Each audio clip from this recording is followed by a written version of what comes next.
बिस्मिल्लाहिर्रहमानिर्रहीम, अस्सलाम वालेकुम। मैं हूं सलीम खालिक और अपने सोशल मीडिया चैनल्स के ज़रिए आपकी खिदमत में हाजिर हूं। बहुत बड़ी खबर, एक ऐसी खबर जिसका बाबर आजम के मद्दाहों को काफ़ी दिनों से इंतज़ार था। एक बार फिर बाबर के सर पर क़यादत का ताज सज गया। उनके मद्दाह उनको किंग कहते हैं, तो किंग जो थे वो ताज के बगैर थे, लेकिन अब वाकई उनके सर पे ताज भी सज गया क़यादत का। बैटिंग में तो बाबर आजम नंबर 1 है ही, और उम्मीद है एज अ कैप्टन भी ज़बरदस्त परफॉर्म करके पाकिस्तान को फतूहात दिलाएंगे। काफ़ी दिनों से ये खबरें चल रही थी। 12 तारीख को हमने जो खबर दी थी पहली कि शाहीन की क़यादत ख़तरे में है और रिजवान और बाबर के ऊपर गौर किया जा रहा है। फिर अभी से 4-5 दिन पहले हमने एक और खबर दी जिसमें बाबर के हवाले से कहा था कि फैसला हो चुका है, अब बाबर के हाथ में है कि वो उसको कबूल करते हैं या नहीं। बाबर ने काफ़ी सोचा, अपनी शराइत भी सामने रखी बोर्ड के, जिससे हम लम्हा ब लम्हा आपको आगाह करते रहे। तीनों तर्ज की क़यादत वो चाहते थे। साथ में उन्होंने ये भी एक कहा था कि ये ना हो कि फिर वर्ल्ड कप में खुदा न खासा नताइज अच्छे ना आए और आप तब्दील कर दें। और भी जो उनके कंसर्न्स थे वो उन्होंने बोर्ड से बात की, तो बोर्ड ने सारी बातें तो नहीं मानी लेकिन काफ़ी बातें मान ली। आखिर में बाबर का जो फैसला था वो उनके वालिद साहब के ऊपर उन्होंने छोड़ा, क्योंकि हर बेटा अपने बाप के बहुत करीब होता है और उसकी बात मानता है। लेकिन बाबर के जो वालिद हैं उन्होंने उनके लिए बहुत कुर्बानियाँ भी दी हैं और बाबर ये भूले नहीं हैं, तो जो भी बड़ा फैसला होता है उनके मशवरे से करते हैं। आखिर में उनके वालिद ने भी उनको कहा कि बेटा अब पाकिस्तान के लिए तुम्हें ये जिम्मेदारी कबूल कर लेनी चाहिए, तो उन्होंने हाँ कह दी। जिसके बाद पीसीबी ने आज ऐलान कर दिया है कि बाबर वाइट बॉल क्रिकेट के लिए कप्तान होंगे, यानी T20 और वनडे में। टेस्ट में शान मसूद की क़यादत फ़िलहाल बच चुकी है और शान की भी बैक बहुत स्ट्रॉन्ग है, उनके बहुत चाहने वाले हैं, तो ज़ाहिर उनको हटाना भी इतना आसान नहीं था।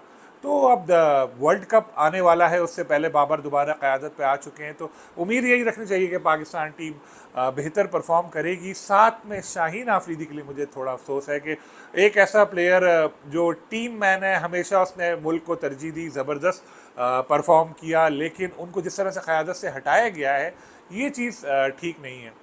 एक सीरीज़ की बेस पे आप कैसे कह सकते हैं कि कोई अच्छा कप्तान है या नहीं है? आपने एक सीरीज़ की बेस पे शाहीन को कप्तानी से हटा दिया, जो कि ठीक नहीं था, और तरीक़ाकार भी इसका बहुत गलत था कि उनको कुछ बताया ही नहीं। जब मीडिया में निशानदेही हुई तो ऐलान से 2 दिन पहले शाहीन से कहा गया कि जी हम कप्तान बदलने का सोच रहे हैं। शाहीन ने पूछा वजह क्या है, तो वजह उनको बताई गई कि जी बैट्समैन जो होता है वो बॉलर से अच्छा कप्तान होता है। आप बताएं इससे मज़ा का खेज बात क्या हो सकती है। हालांकि जो पाकिस्तान के कामयाब कप्तान हैं जिन्होंने 1992 का वर्ल्ड कप जितवाया, इमरान खान, वो भी तो बॉलर ही थे, बेसिकली बैटिंग भी करते थे लेकिन बॉलर थे। ऐसे उनकी वजह शनाख्त बॉलिंग थी। खैर, हटाना होता है किसी को तो फिर कोई जवाब दें या ना दें अलग बात होती है। डेफिनेटली शाहीन इस सूरत हाल से अपसेट होंगे और थोड़ा टाइम लगेगा उनको सेट होने में, क्योंकि जो क्राइटेरिया है, देखें अगर पीएसएल की बात करते हैं तो एक वक्त पीएसएल में बाबर के साथ भी ऐसा आया था जब उनकी टीम कराची किंग्स मुसलसल 7-8 कितने मैच हारी थी, मुझे असल याद नहीं है। तो उसके बावजूद जो बाबर थे वो कैप्टनसी नेशनल टीम की करते रहे। उस वक्त ये नहीं कहा गया कि हटा दो। अब अगर आपने लाहौर कलंदर की तरफ से उनकी शिकस्तों को बुनियाद बनाया शाहीन की और हटाया, तो फिर ये तो एक नाइंसाफ़ी हुई। ना बाबर का कसूर है ना शाहीन का कसूर है, पीसीबी को कह सकते हैं कि उसने मामले को हैंडल अच्छी तरह नहीं किया। अगर दोनों को साथ बिठाते, कुछ दिन पहले जब 12 तारीख को ये खबर सामने आई थी, उससे पहले जब मुझे पता था, दूसरे लोगों को भी ज़ाहिर है पता होगा, तो चाहिए था मीडिया में आने से पहले ही दोनों को साथ बिठाते, कहते कि ये हमारे प्लान्स हैं और हम ये करना चाहते हैं। बड़े अच्छे तरीके से भी मामला सेट हो सकता था, मगर बदकिस्मती से ऐसा किया नहीं गया। अब बाबर के लिए कप्तानी आसान है नहीं। देखें, एक चीज़, शाहीन थोड़ा सा नाराज़ हैं।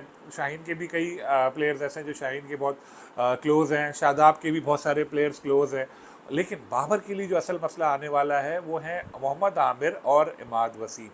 बहुत अच्छे प्लेयर हैं, दोनों ने रिटायरमेंट वापस ली, और मज़े की बात है शाहीन आफरीदी ने बड़ा अहम किरदार इसमें अदा किया, क्योंकि शाहीन को, जैसे मैंने बताया, पता नहीं था उनको कैप्टनसी से हटाया जा रहा है, तो वो यही सोच रहे थे कि वो कैप्टन होंगे, तो उन्होंने वर्ल्ड कप की प्लानिंग शुरू कर दी थी। इसी के तहत इनको बुलाया और दोनों वापस भी आ गए। लेकिन अब पासा पलट चुका है, अब बाबर कप्तान बन गए। बाबर के इन दोनों के साथ ताल्लुकात मिसाली नहीं है, सबको पता है। बाबर ने तो कभी कुछ नहीं कहा, लेकिन ये दोनों टेलीविज़न चैनल्स पे आके कई बार इस तरह की बातें कर चुके हैं, जिससे बाबर के साथ उनके ताल्लुकात सही होने का नहीं, ऐसा ख़राब होने का ना इंडिया सामने आता है। और अब वीडियो वगैरह तो आती रहती है कि साथ ये खेल रहे हैं वो खेल रहे हैं, दिलों का हाल अल्लाह जानता है, लेकिन सबका मकसद एक है, पाकिस्तान टीम की जीत, पाकिस्तान की भलाई।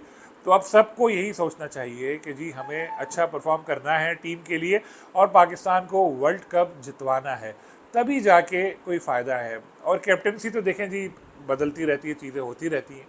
तो अब ये बोर्ड का काम है कि प्लेयर्स के आपस के ताल्लुकात कैसे बेहतर बनाए जाते हैं। तो बाबर के जो फैंस हैं, बहुत बहुत मुबारक हो आप लोगों को कि बाबर वापस आ गए। बाबर आपको भी बहुत मुबारक हो, और जिस तरह बैटिंग में आप ज़बरदस्त परफॉर्म करते हैं, उम्मीद है इसी तरह आप कैप्टनसी में भी अच्छा परफॉर्म करेंगे। शाहीन, सॉरी आपके लिए मुझे थोड़ा अफसोस महसूस हो रहा है, आपके साथ अच्छा नहीं हुआ, लेकिन आप शाहीन है, परवाज़ी आपका काम है, आपको इस चीज़ को दिल पर नहीं लेना। आप बहुत यंग हैं, अभी आगे भी आपको कैप्टनसी के बहुत मौके मिलेंगे, आपको उसी तरह से बेहतरीन परफॉर्म करना है पाकिस्तान के लिए। और क्या आइडियल सूरत हाल होगी जब बाबर आजम कैप्टन होंगे और शाहीन शाह अफरीदी पाकिस्तान को वर्ल्ड कप जितवाएं और शाहीन बेस्ट बॉलर बने। तो हमें आप लोगों से यही चाहिए, टीम का सोचें और अच्छा परफॉर्म करें। तो फिर इंशाल्लाह आप लोगों से दोबारा मुलाकात होगी। अल्लाह हाफिज़।